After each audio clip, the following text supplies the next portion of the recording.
Hey everybody, Alex Kazora, SteelersDepot.com, back with another Pittsburgh Steelers tape breakdown and analysis. Today I want to talk about the Pittsburgh Steelers defense, and while they were certainly on the fortunate end of many Baltimore Ravens drops and miscues, I like the game plan to contain Lamar Jackson as best as possible. Before we get into the tape, if you guys could like this video and subscribe to the channel, I would really appreciate that. And thank you to everybody who has supported the channel and the site over the last month.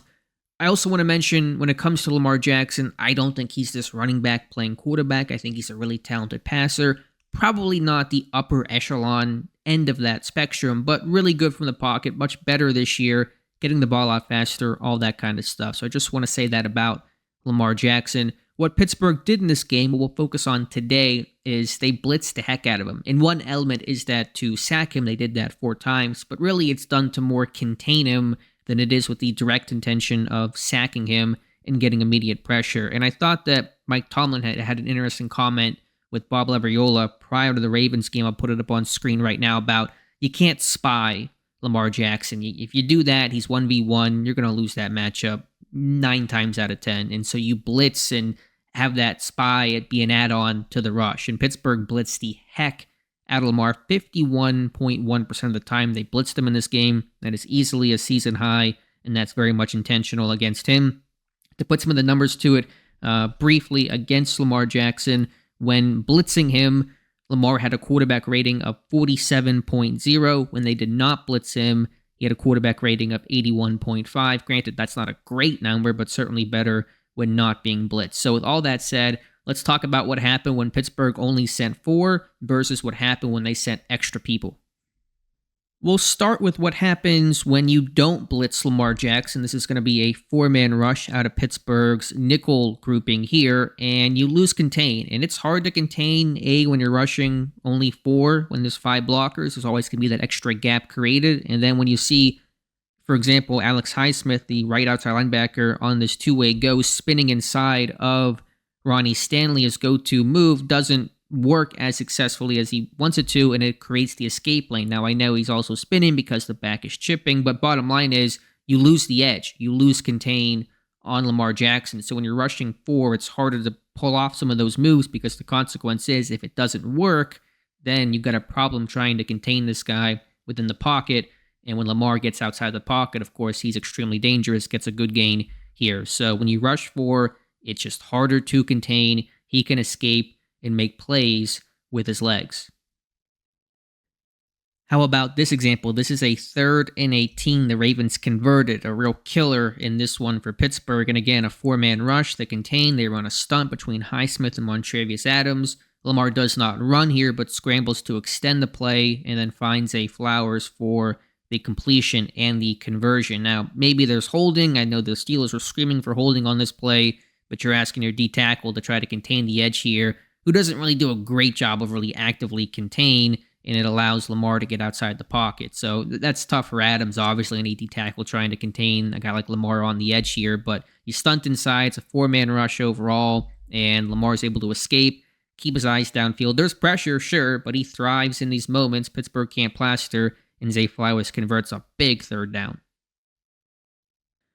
So what is the strategy against Lamar Jackson? You blitz him. You try to constrict the pocket, make him play from within the pocket. And again, he's gotten better. I think he's certainly capable of doing that. The Ravens receivers really hurt him in this game, but it is the better strategy. This is a 3rd down in the first quarter, early in the game, sending the house out of Pittsburgh's dime package, and you get the incompletion on some potential miscommunication on the wide receiver, Zay Flowers. But you got everybody mugged up. You're going to send Neal. You're going to send Peterson. You're sending people. So there is no escape lane. That ball has to come out, and you hope your guys can make a play there. So that is certainly a situation where Jackson is not going to scramble. Now, could have been beat here. Minka's taking a calculated risk. This is, I'm not sure if this is cover 0 or not because they're not really in man, but it's 4 guys in coverage against 4 eligibles, and Minka's going to play the sticks and hope this ball, because he knows the blitz is on, this ball has to be hot, so he's not as concerned about and can take that chance of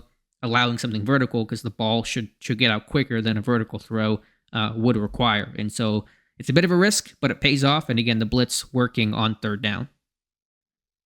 Later in the game, similar situation. Pittsburgh in their dime package had Keanu Neal mugging into the A-gaps, as Cole Holcomb does on this play here. And you're going to send 6 people. You're going to blitz every gap. There is no escape lane. You're going to create some miscommunication too. Back should be taking the safety. He does not. Not sure what happens here. And then TJ Watt picks up the sack. So A, it creates one-on-one opportunities because the guards can't help out the tackles. There is no protection there. And it's also getting Neal free. It's containing, it's constricting Lamar Jackson, making him play from within the pocket without really any chance of breaking contain, save for a missed tackle or something wacky happening. And it gets the sack here, and Pittsburgh gets a big stop.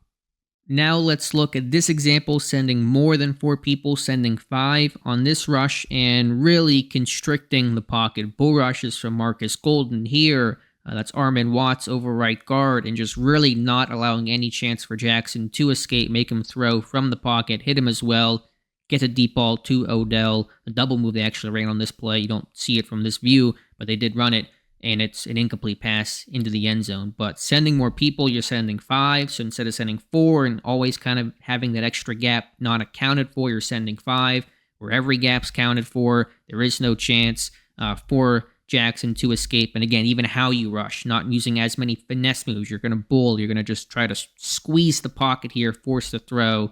You see that on this play.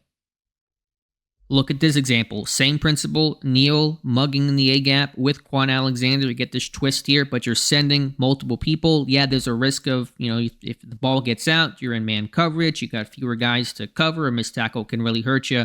But your primary goal when you play Lamar Jackson is how do you contain him in the design run game, read option, red zone type stuff, quarterback power, and how do you contain him in the pocket in the pass game? You're going to send extra people here. TJ Watt gets pressure, forces Jackson to step up, and Quan Alexander is credited with the sack. We can look at it from the other view on this play. And again, seeing not just 4. Usually Pittsburgh's a send 4 type of team, drop 7. That's typically when they're at their best, but it's not a strategy that works against Lamar Jackson. Finally, let's look at the Alex Highsmith strip sack fumble on Lamar in the 4th quarter of this game. And again, sending 5 people. Cole Holcomb is kind of in a spy mode here. You see him against the right guard, but he is actively rushing. He's not 5 yards off, where the guard can now help a TJ Watt or help somebody else up on this potential stunt, although that part doesn't really impact the play. It's Highsmith getting home.